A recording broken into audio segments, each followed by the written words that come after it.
யாமறிந்த குடும்ப நண்பர்கள் அனைவருக்கும் வணக்கம். வஜ்ரநகாய வித்மகே ஈஸ்வரன் இன்னைக்கு தன்னோ நரசிம்ம பிரசோதியாக.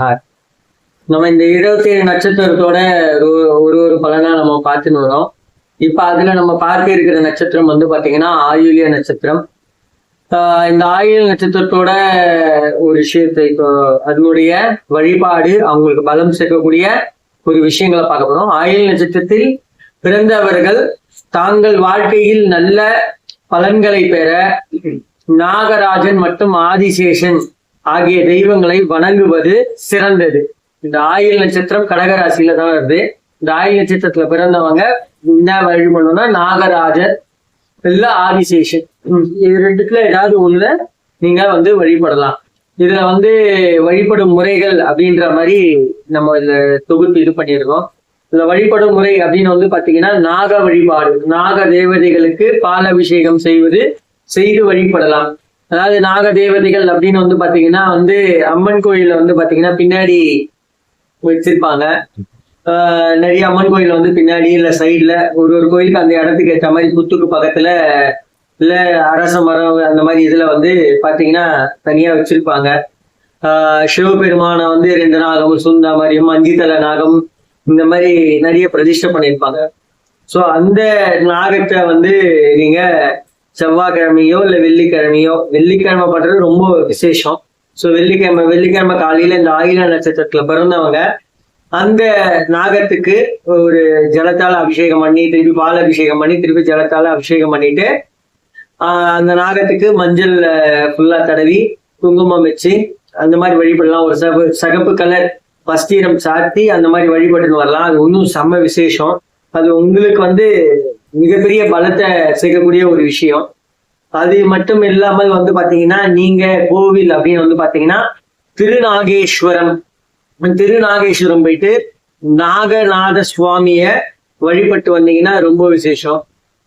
அப்படி திருநாகேஸ்வரம் போக முடியாதவர்கள் அருகில் உள்ள சிவன் கோயில் சென்று நாகர் சிலைக்கு மஞ்சள் மற்றும் குங்குமம் வைத்து அர்ச்சனை செய்யலாம்.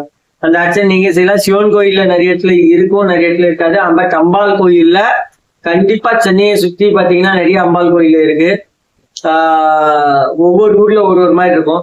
ஸோ 90% அம்மன் கோயில்ல வந்து கண்டிப்பா அந்த நாகருக்குன்னு தனியா ஒரு இடத்த இது வச்சிருப்பாங்க. அங்க வந்து நீங்க பாத்தீங்கன்னா இந்த நாகத்துக்கான அந்த வழிபாடை நீங்க வந்து செய்யலாம். வெள்ளிக்கிழமையில காலைல 10:12 ராவு காலம். அந்த 10:12 ராவு காலத்துல வந்து பாத்தீங்கன்னா இந்த நாகர் வழிபாடு அப்படின்னு செய்யறது ரொம்ப நல்லா இருக்கும். திரும்பவும் சொல்றேன், அங்க இருக்க சுவாமிக்கு வந்து அந்த நாகத்துக்கு வந்து ஜலத்தால் அபிஷேகம் செய்து ஃபுல்லா சுத்தம் செஞ்சுட்டு ஒரு பால் பேக்கெட் வாங்கி போயிட்டு அந்த பால்ல வந்து அந்த நாகத்துக்கு அபிஷேகம் பண்ணிட்டு திருப்பியும் வந்து ஜலத்தால கிளீன் பண்ணிட்டு அபிஷேகம் பண்ணி கிளீன் பண்ணிட்டு அதுக்கப்புறம் அந்த நாகத்துக்கு மஞ்சள் ஃபுல்லா தடவலாம். அப்படி இல்லைன்னா வந்து மஞ்சள் ஃபுல்லா தடவிட்டு பாதி இது வந்து சகப்பு கலர் வஸ்திரத்தை சாட்டிட்டு ஃபுல்லா குங்குமத்தால அலங்கரிக்கலாம். பூவை நீங்களே வச்சு நீங்களே வந்து ஒண்ணு அங்க இருக்க குருக்களோ இல்ல பூசாரி கூப்பிட்டு அர்ச்சனை செய்யலாம். இல்ல உங்களுக்கே மந்திரம் ஏதாவது தெரியும்னா நீங்களே வந்து அர்ச்சனை செஞ்சீங்கன்னு அப்படின்னா அவ்வளோ விசேஷம். இது உங்க கையால நீங்க செய்ய வேண்டிய ஒரு விஷயம். ஏன்னா உங்களுக்கு பலத்தை வந்து பெருக்கக்கூடிய ஒரு விஷயம். முடிந்த லெவலுக்கு திருநாகேஸ்வரம் போயிட்டு வந்தீங்கன்னா நல்லா இருக்கும். வருடத்தில் ஒரு முறையாவது திருநாகேஸ்வரம் எப்படி நம்ம குலதெய்வம் கோயில் போறோமோ அதே மாதிரி திருநாகேஸ்வரம் போயிட்டு வழிபட்டு வந்தீங்கன்னா அது ரொம்ப விசேஷம். அதே போல வந்து பாத்தீங்கன்னா புதன் பகவான் வழிபாடு. இந்த நட்சத்திரத்துல வந்து அதிபதினு வந்து பாத்தீங்கன்னா புதன். எனவே புதன்கிழமையில் புதன் பகவானுக்கு வந்து வழிபாடு செய்யலாம்.